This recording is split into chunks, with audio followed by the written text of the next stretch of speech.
যৌথ প্রযোজনার ছবি বস 2 এর আল্লাহ মেহেরবান শিরোনামের একটি গান শুক্রবার ইউটিউবে প্রকাশ হয়েছে। সুফিয়ান ধাঁচের এই গানের সঙ্গে অশ্লীল পোশাক পরে নেচে তীব্র সমালোচনার মুখে পড়েছেন বিতর্কিত চিত্রনায়িকা নুসরাত ফারিয়া।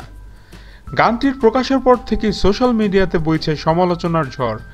অনেকেই গানটির ছবি শেয়ার দিয়ে মন্তব্য করছেন, আল্লাহ মেহেরবান গানটি ছবি থেকে বাদ দেওয়া হোক, আবার কেউ গানটি বস 2 ছবি থেকে বাদ দেওয়ার জন্য চলচ্চিত্র সেন্সর বোর্ডের দৃষ্টি আকর্ষণ করছেন।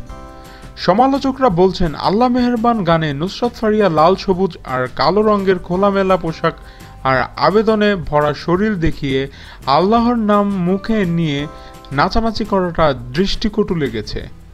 এ ধরনের গান কোরিওগ্রাফি যিনি করেছেন এবং এই ছবির প্রযোজক ও পরিচালকদের রুচিবোধ নিয়েও প্রশ্ন তুলেছেন অনেকে।